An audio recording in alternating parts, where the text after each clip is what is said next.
Assalamualaikum warahmatullahi wabarakatuh.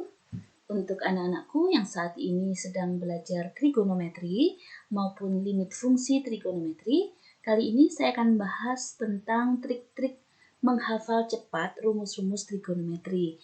Nah, ini akan sangat membantu kalau kalian memahaminya, membantu ketika mengerjakan soal-soal trigonometri maupun limit fungsi trigonometri. Nah, apa saja sih yang akan kita bahas? Yang pertama adalah sudut istimewa, kemudian sudut berelasi, rumus jumlah dan kali, sedangkan yang terakhir adalah identitas trigonometri. Tentunya untuk identitas trigonometri itu kan sangat banyak yang harus dibahas, jadi tidak semuanya. Saya harap kalian bisa mencermati, kemudian mencoba untuk mencari trik untuk menghafal rumus-rumus yang lain.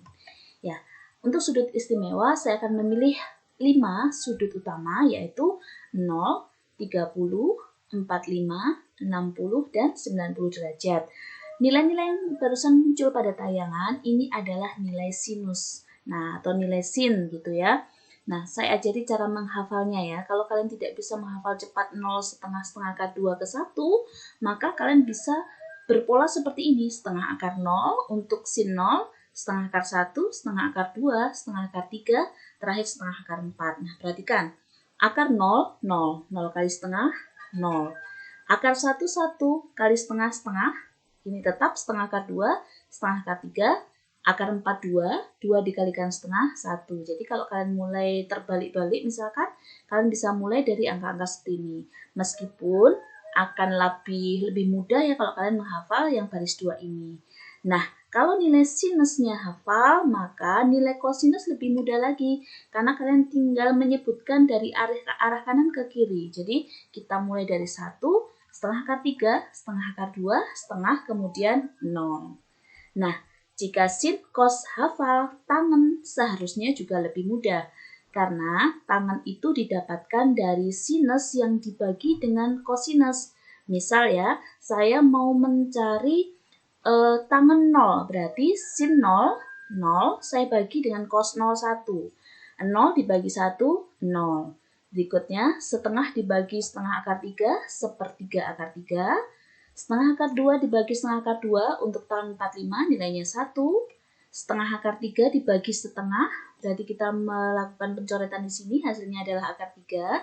Kemudian terakhir, tangen 0 tidak terdefinisi, karena tidak ada nilai untuk 1 dibagi dengan 0. Nah, selanjutnya 0, 30, 45, 60, dan 90 ini kita gunakan sebagai dasar untuk sudut berelasi. Nah, kita mulai membagi kuadran ya. Kuadran 1 terletak di antara sudut 0 ke 90. Ini kuadran 1. Ke arah kiri, kuadran 2, kuadran 3, kuadran 4. Itu dulu yang harus kalian pelajari. Misal saya menyebutkan 210. Berarti 210 itu nilainya adalah di antara 180 dengan 270. 300 berarti antara 270 dengan 360. 120 dia harus di kuadran 2 karena di antara 90 ke 180. Itu yang pertama yang harus kita pegang, pemahaman kuadran. Kemudian yang kedua, untuk triknya kita menggunakan kata semua. Kita menggunakan kalimat ya, kita menggunakan kalimat semua sindikat tangan kosong.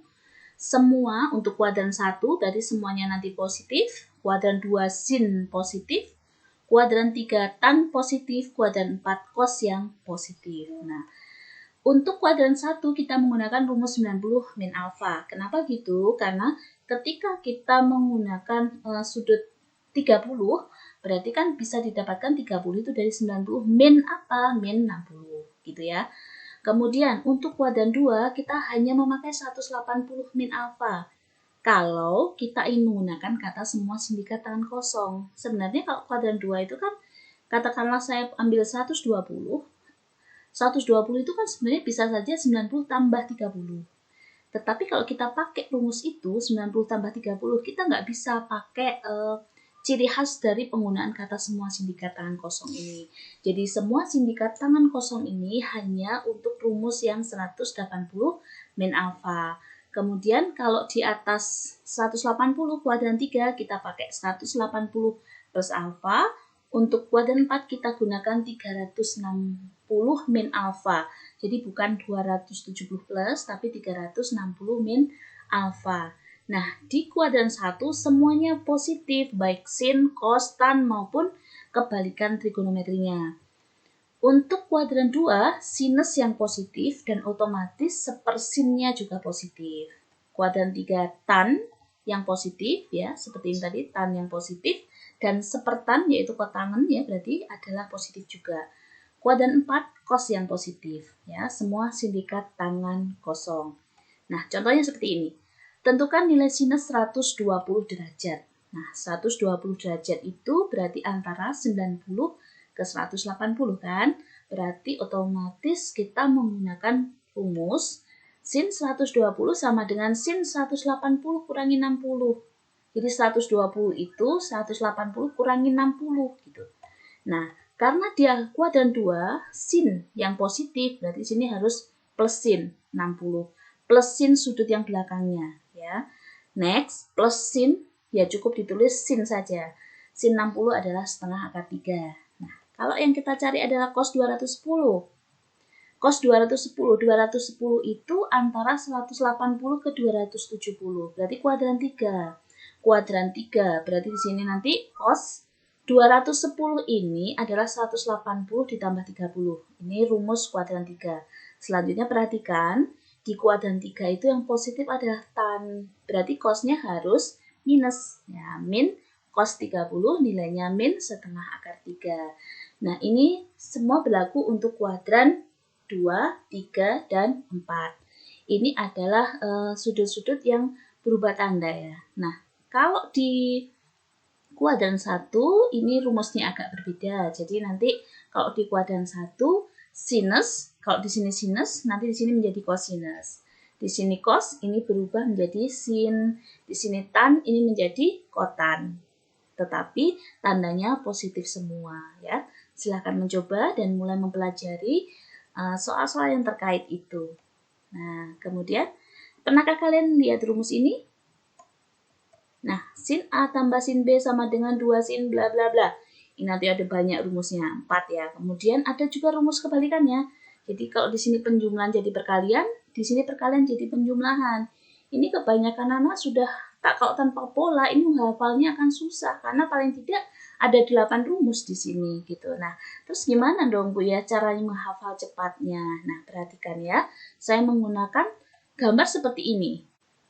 Pada gambar ini terdiri atas 4 baris. Perhatikan, 2 baris pertama ini terdiri atas rumus sinus dan 2 baris berikutnya adalah rumus kosinus. Polanya adalah kalau rumus sinus trigonometrinya beda, sin sama cos atau cos sama sin. Tapi kalau kita bicara rumus cos, jumlah atau selisih, maka trigonometrinya harus sama, C sama C, S sama S. Nah, sekarang rumus ini akan menjadi 8 rumus baru nantinya. Tetapi untuk yang pertama, kalau kita bicara dari arah kiri ke kanan, dia nanti akan ada 4 rumus yang bisa kita bentuk. Nah, harus ada rumus setengah jumlah dan setengah selisih pada rumus yang akan kita bentuk nanti. 4 rumus itu nanti. Nah, penerapannya gimana? Saya sarankan nanti kita harus menghafal yang pertama ini dulu. Loh, kenapa kok yang pertama? Kalau yang pertama ini hafal, kamu akan ingat bahwa kalau rumus sin itu sinnya beda, SC. Itu satu. Kedua, nanti ketika rumus sinus ini yang pertama itu tahu, maka rumus sinus berikutnya pasti hafal. Kenapa? Karena kebalikannya.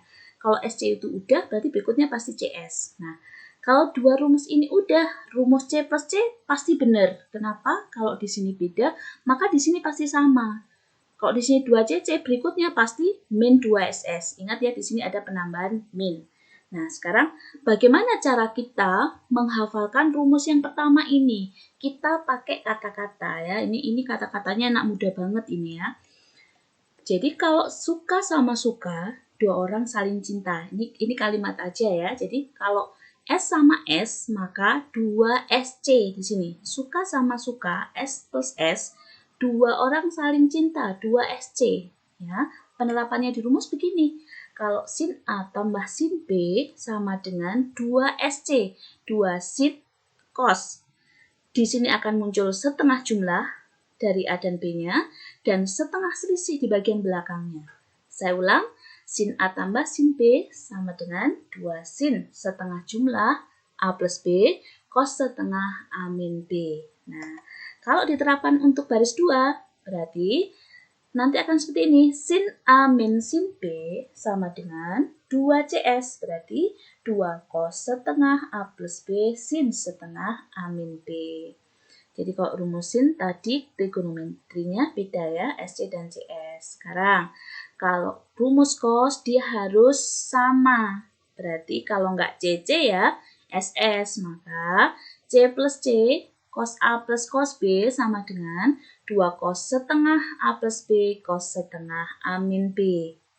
Di sini ya, C plus C sama dengan 2CC, setengah jumlah, setengah selisih.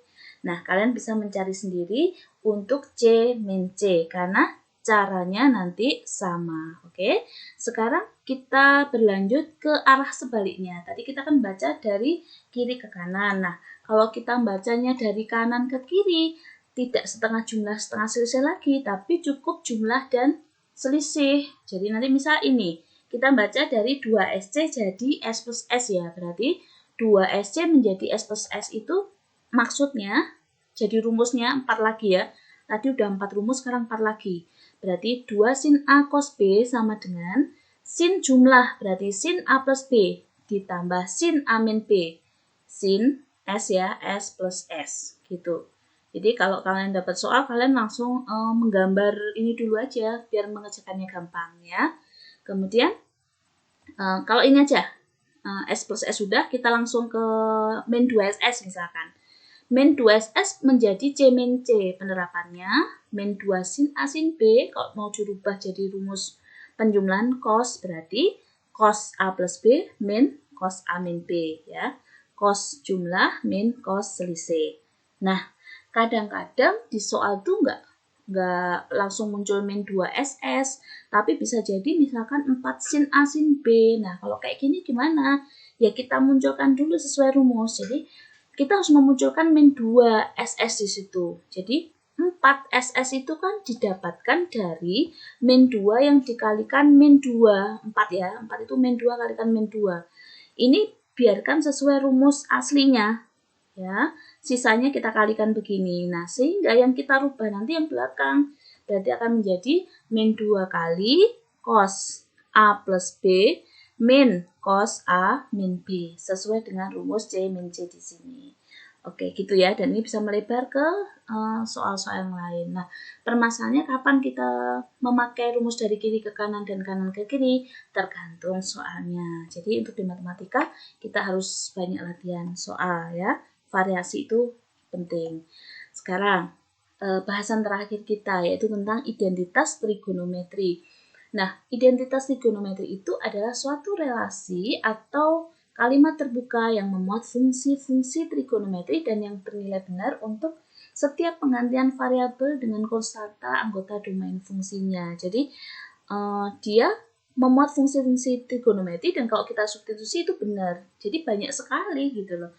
Termasuk yang barusan kita bahas itu termasuk identitas trigonometri. Nah, kita bahas beberapa yang sering kali muncul di soal ya. Yang pertama ini. Nah, ini pasti sudah sangat familiar ya. Ini adalah sin kuadrat tambah cos kuadrat X sama dengan 1.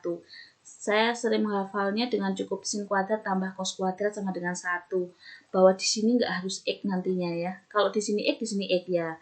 Kalau di sini A, di sini A. Di sini 3X, berarti di sini harus 3X. Maka nilainya tetap 1. Nah, penggunaannya kadang nggak ini yang kita gunakan, tapi perubahannya nanti. Berikutnya nomor 2, tan X. Tan X itu sin X per cos X. Sudah dibahas di awal tadi. Kosekan X yang kadang tertulis sebagai kosek seperti ini. Kosekan bacanya juga sama atau ditulis CSC di sini. Bacanya tetap kosekan. Nah, ingat ya, kalau di sini C awalnya maka di sini sin. Ya, kosekan sama dengan sepersin. Nah, sekarang perhatikan untuk rumus 1 dulu. Rumus sin kuadrat ini bisa diperluas tadi ya. Jadi nggak cuma sin kuadrat X, tapi bisa sin kuadrat AX tambah cos kuadrat AX, nilainya pun harus 1.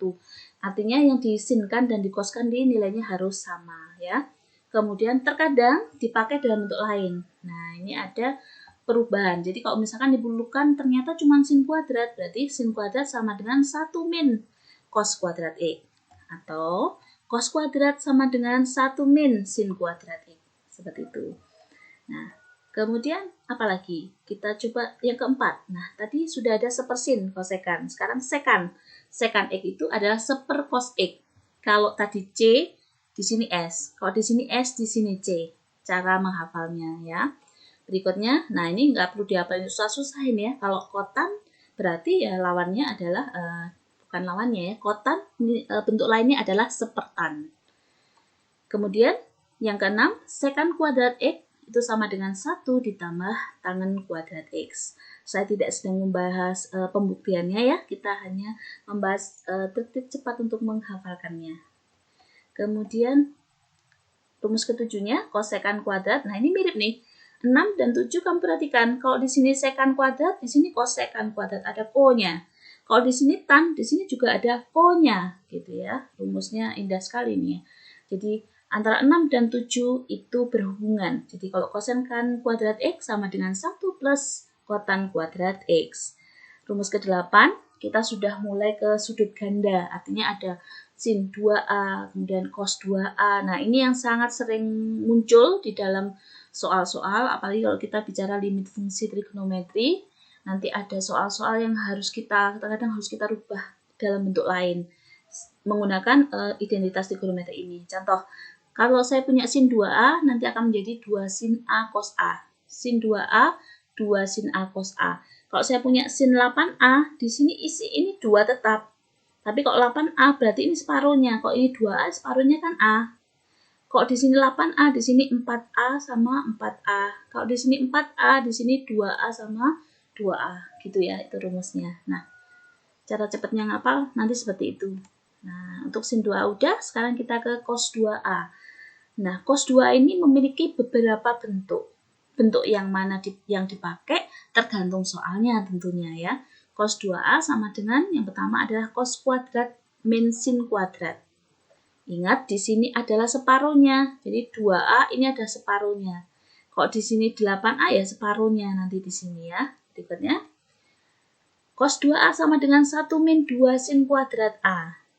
Atau cos 2A sama dengan 2 cos kuadrat A min 1. Ingat, terkadang anak-anak itu sering terbalik di sini ya. Nah, harus banyak latihan soal sekali lagi agar kalian lebih mudah menghafalkannya. Saya kira cukup sekian apa yang ingin Bu Putri sampaikan. Semoga trik-trik trigonometri yang Ibu berikan bisa bermanfaat untuk materi-materi kalian. Terima kasih. Jangan lupa like dan subscribe. Assalamualaikum warahmatullahi wabarakatuh.